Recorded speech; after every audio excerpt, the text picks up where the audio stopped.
کسی بھی بڑی شخصیت کی کہانی کو اگر آپ سمجھنا چاہیں نا تو پوری تصویر تب تک سمجھ نہیں آتی جب تک آپ بالکل شروع میں نہ جائیں۔ بالکل۔ ہم اکثر ان کی زندگی کے عروج کو دیکھتے ہیں، لیکن یہ بھول جاتے ہیں کہ اس کی بنیاد ان کے ابتدائی دنوں کے تجربات پر رکھی ہوتی ہے۔ صحیح کہا آپ نے۔ نبوت کے اعلان سے بہت پہلے مکہ میں ایک نوجوان پروان چڑھ رہا تھا، اور کچھ واقعات تھے جو ان کے کردار کو ہمیشہ کے لیے بدلنے والے تھے۔ آج ہم ایسے ہی 2 واقعات کی گہرائی میں اتریں گے۔ جی، اور یہ بہت اہم نقطہ ہے۔ یہ واقعات اس مکہ میں ہو رہے تھے جو تجارت کا مرکز تو تھا، لیکن وہاں قبائلی عصبیت، غرور اور ناانصافی بھی عام تھی۔ اچھا۔ تو ایک طرف حرب فجار ہے، یعنی گناہ کی جنگ، جس میں مقدس مہینوں کا بھی احترام نہیں کیا گیا، اور دوسری طرف اسی معاشرے سے ظلم کے خلاف ایک آواز اٹھتی ہے جو حلف الفضول کو جنم دیتی ہے۔ تو آئیے اس کہانی کو کھولتے ہیں اور دیکھتے ہیں کہ ان 2 واقعات نے تاریخ کے ایک عظیم کردار کی شخصیت کو کیسے تراشا۔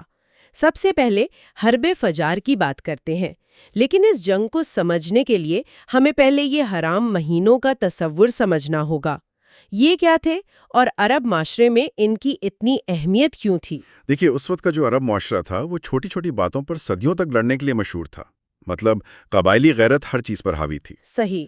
تو اس ماحول میں سال کے 4 مہینے یعنی محرم، رجب، ذوالقعدہ اور ذی الحجہ، یہ ایک طرح سے آپ کہہ لیں کہ سیز فائر کا کام کرتے تھے۔ اچھا، ایک سماجی سیز فائر۔ جی، ان مہینوں میں لڑائی، جھگڑا، لوٹ مار سب کچھ سختی سے منع تھا۔ مقصد یہ تھا کہ لوگ حج کر سکیں، تجارت کے لیے محفوظ سفر کر سکیں اور اوقاز جیسے میلوں میں اکٹھے ہو سکیں۔ یعنی یہ ایک طرح کا سیفٹی والو تھا۔ لیکن فجار کا مطلب تو گناہ یا اصول توڑنا ہے، تو اس کا مطلب یہ ہوا کہ یہ جنگ انہی مقدس مہینوں میں لڑی گئی۔ آخر ہوا کیا تھا؟ جی بالکل، اس کی چنگاری بھڑکی اوقاز کے میلے میں۔ ہوا کچھ یوں کہ قبیلہ کنانے کے ایک سردار نعمان نے اپنے ایک ملازم عروہ کو اونٹوں کی حفاظت پر لگایا تھا۔ تو بنو قیس کے کچھ نوجوانوں نے شاید مذاق میں یا دشمنی میں عروہ پر حملہ کر کے اسے قتل کر دیا۔ اوہ! جب نعمان کو خبر ملی تو اس نے قبیلہ قیس کے سرداروں سے مطالبہ کیا کہ یا تو قاتل حوالے کرو یا خون بہا یعنی دیت ادا کرو۔ سیدھا سادہ مطالبہ تھا۔ لیکن انہوں نے مانا نہیں ہوگا، ظاہر ہے۔ انہوں نے تکبر و غرور میں آ کر صاف انکار کر دیا۔ اور یہاں بات ایک شخص کے قتل سے نکل کر 2 قبیلوں کی انا کی جنگ بن گئی۔ اینن یہی ہوا، انصاف پیچھے رہ گیا اور ہم تمہاری بات کیوں مانے والا غرور آگے آ گیا۔ دونوں قبیلے میدان میں آ گئے اور مقدس مہینے کا احترام بھول کر جنگ شروع ہو گئی۔ اور یہاں کہانی کا سب سے دلچسپ حصہ آتا ہے نا۔ اس وقت پیغمبر اسلام کی عمر تقریباً 20 سال تھی، اور وہ بھی میدان جنگ میں موجود تھے۔ جی، ان کا قبیلہ بنو ہاشم مظلوم یعنی قبیلہ کنانہ کی حمایت میں جنگ میں شامل ہوا، تو وہ بھی اپنے چاچاؤں کے ساتھ وہاں موجود تھے۔ ایک منٹ، یہ بات تھوڑی سمجھنا مشکل ہے۔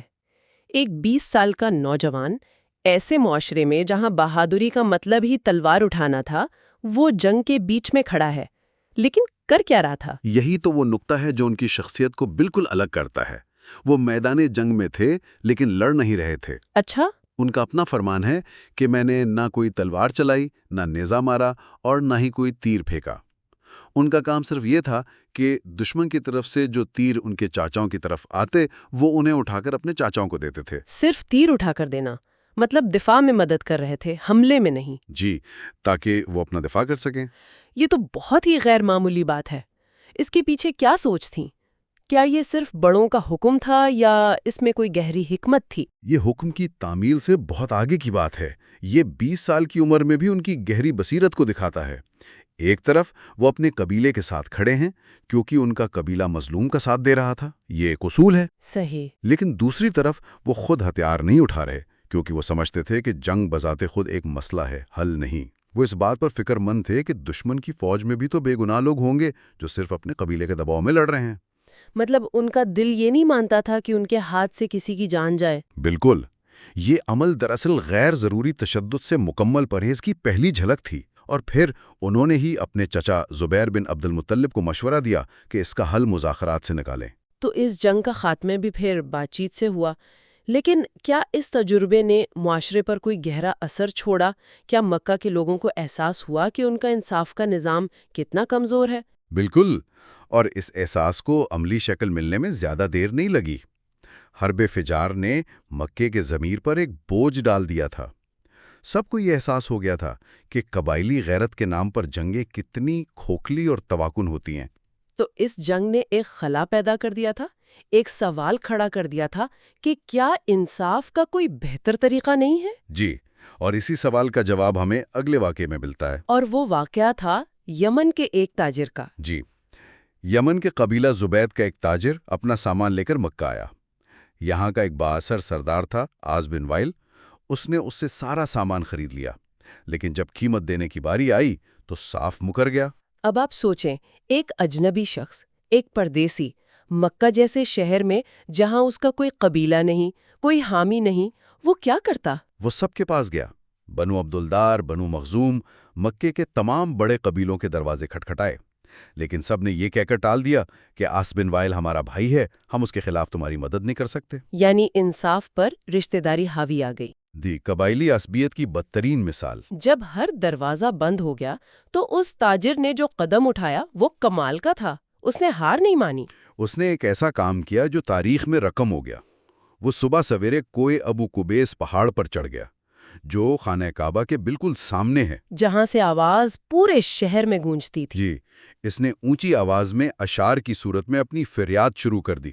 اے اہل مکہ، تمہارے مقدس شہر میں ایک مظلوم لٹ گیا ہے، کیا تم میں کوئی ہے جو میرا حق دلائے؟ اس کی آواز نے مکہ کی خاموشی کو توڑ دیا۔ واہ، یعنی ایک شخص کی پہاڑ سے دی گئی آواز نے پورے شہر کا نظام بدلنے کی بنیاد رکھ دی۔ اس آواز کو سننے والوں میں سب سے پہلے پیغمبر اسلام کے چچا زبیر بن عبد المطلب تھے۔ وہ ایک غیرت مند انسان تھے۔ انہوں نے فوراً اس معاملے میں پہل کی۔ انہوں نے کیا کیا؟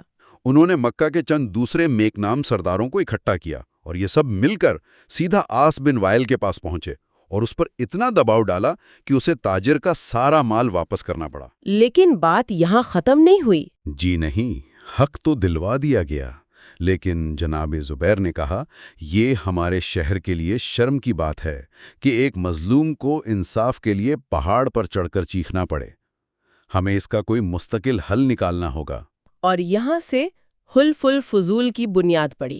یہ کیا تھا؟ کوئی تنظیم تھی، کوئی کمیٹی؟ اسے آپ اس وقت کی سول سوسائٹی کی ایک انقلابی تحریک کہہ سکتے ہیں۔ مکہ کے 5 انصاف پسند قبائل بنو ہاشم، بنو مطلب، بنو اسد، بنو زہرہ اور بنو تمیم، یہ سب مکہ کے ایک بزرگ عبداللہ بن جدان کے گھر جمع ہوئے، اور وہاں انہوں نے ایک عہد کیا۔ ایک تاریخی عہد۔ انہوں نے قسم کھائی کہ آج کے بعد ہم مکہ میں کسی پر ظلم نہیں ہونے دیں گے، ہم مظلوم کے ساتھ کھڑے ہوں گے یہاں تک کہ اسے اس کا حق مل جائے، چاہے وہ مظلوم ہم میں سے ہو یا کوئی باہر والا، اور چاہے ظالم کتنا ہی طاقتور اور معزز کیوں نہ ہو۔ لیکن کیا یہ معاہدہ واقعی قبائلی عصبیت سے بالاتر تھا؟ کیونکہ کچھ لوگ یہ نقطہ اٹھاتے ہیں کہ اس میں شامل 5 قبائل آپس میں قریبی رشتہ دار تھے۔ قریش کے سب سے طاقتور اور امیر قبیلے جیسے بنو امیہ اور بنو مخزوم، وہ تو اس کا حصہ نہیں تھے۔ یہ ایک بہت گہرا اور اہم سوال ہے۔ بظاہر یہ لگتا ہے کہ یہ ایک خاندانی اتحاد تھا، لیکن اس معاہدے کی روح اس کی ظاہری شکل سے کہیں زیادہ اہم تھی۔ کس طرح؟ اس کا اصول قبائلی نہیں بلکہ آفاقی تھا۔ اس میں یہ نہیں کہا گیا کہ ہم اپنے مظلوم کی مدد کریں گے، بلکہ یہ کہا گیا کہ ہم مظلوم کی مدد کریں گے۔ یہی وہ انقلابی نقطہ تھا جس نے اسے تاریخ میں امر کر دیا۔ اور اس کی سب سے بڑی دلیل یہ ہے کہ پیغمبر اسلام، جو اس وقت ایک نوجوان کی حیثیت سے اس میں شریک ہوئے تھے، نبوت ملنے کے بعد بھی اس کی بہت تعریف کرتے تھے۔ جی، آپ نے فرمایا کہ عبداللہ بن جدان کے گھر ہونے والے اس معاہدے کے بدلے اگر مجھے کوئی سرخ اونٹوں کا ریوڑ بھی دے تو میں اسے نہ چھوڑوں۔ اور سرخ اونٹ اس زمانے میں سب سے قیمتی دولت سمجھے جاتے تھے۔ جی ہاں، اور انہوں نے یہ بھی فرمایا کہ اگر آج بھی مجھے ایسے کسی معاہدے کے لیے بلایا جائے تو میں ضرور جاؤں گا۔ یہ اس بات کا ثبوت ہے کہ ان کی نظر میں اس کی اصل قدر اس کا اصول تھا، نہ کہ اس میں شامل لوگوں کی حیثیت۔ ویسے اس کا نام حلف الفضول بھی تھوڑا عجیب ہے، اس کا کیا مطلب ہے؟ اس کے پیچھے بھی دلچسپ تاریخ ہے۔ مورخین 3 وجوہات بتاتے ہیں۔ ایک تو یہ کہ اس معاہدے کو کرنے والے کئی اہم لوگوں کے نام میں فضل آتا تھا، جیسے فضل بن فضالہ وغیرہ۔ تو ان کی نسبت سے اسے فضول یعنی فضل والوں کا معاہدہ کہا گیا۔ اچھا، اور دوسری وجہ؟ دوسری رائے یہ ہے کہ بہت عرصہ پہلے بھی مکہ میں اسی طرح کا ایک انصاف پر مبنی معاہدہ ہوا تھا، تو اسی پرانی نیک روایت کو زندہ کرنے کے لیے یہی نام دوبارہ رکھ دیا گیا۔ ہاں ہاں، اور تیسری وجہ سب سے دلچسپ ہے نا؟ جی، عربی زبان میں فضول کا ایک مطلب وہ چیز بھی ہے جو کسی کا حق ہو، یعنی مال حق۔ چونکہ یہ معاہدہ غصب کیے گئے حقوق واپس دلانے کے لیے تھا، اس لیے اسے حلف الفضول یعنی حقوق کی واپسی کا عہد کہا گیا۔ کے ساتھ کیسے بدلتی ہے؟ تو اگر ہم ان دونوں واقعات کو جوڑ کر دیکھیں تو ایک بہت واضح تصویر ابھرتی ہے۔ یقیناً حرب فجار ایک ایسی ناکامی تھی جس نے ایک بڑی کامیابی کو جنم دیا۔ اس جنگ نے مکہ کے ضمیر کو یہ احساس دلایا کہ غیرت کے نام پر لڑنا کتنا کھوکھلا ہے اگر آپ اپنے شہر میں ایک بے بس تاجر کو انصاف نہ دلا سکیں۔ تو حلف الفضول دراصل حرب فجار کی راکھ سے پیدا ہونے والا ایک انقلابی خیال تھا۔ بالکل، یہ صرف ایک معاہدہ نہیں تھا، یہ مکہ کا اپنے آپ سے ایک وعدہ تھا کہ ہم دوبارہ وہ غلطی نہیں دہرائیں گے۔ تو یہ کہنا غلط نہیں ہوگا کہ یہ واقعات صرف تاریخی کہانیاں نہیں ہیں، بلکہ یہ اس کردار کی بنیاد رکھ رہے تھے جسے دنیا نے بعد میں صادق اور امین کے نام سے پہچانا۔ جی، یہ تجربات ثابت کرتے ہیں کہ انصاف، امن اور مظلوم کی حمایت کا جذبہ ان کی شخصیت کا حصہ نبوت کے اعلان سے بہت پہلے بن چکا تھا۔ انہوں نے پہلے ایک ناکام نظام کو قریب سے دیکھا جو حرب فجار تھا، اور پھر ایک بہتر نظام کی تعمیر میں عملی حصہ لیا جو حلف الفضول کی شکل میں سامنے آیا۔ ان تجربات نے ان کے اندر یہ یقین پختہ کر دیا کہ ایک صالح معاشرہ صرف ذاتی نیکی سے نہیں بنتا، بلکہ اس کے لیے انصاف پر مبنی ایک مضبوط اجتماعی نظام کی ضرورت ہوتی ہے جو کمزور ترین فرد کے حقوق کا بھی تحفظ کر سکے۔ بالکل۔ آج کی اس گفتگو کے بعد ایک سوال ذہن میں آتا ہے۔ آج کی دنیا جو ناانصافی، نسلی اور قومی تعصبات اور تنازعات سے بھری پڑی ہے، وہاں ایک جدید حلف الفضول کیسا نظر آئے گا؟ کسی بھی معاشرے کو اس مقام تک پہنچنے کے لیے کیا کرنا پڑتا ہے جہاں ایک کمزور اور اجنبی شخص کے حقوق بھی اتنے ہی اہم سمجھے جائیں جتنے کسی طاقتور اور مقامی فرد کے مفادات؟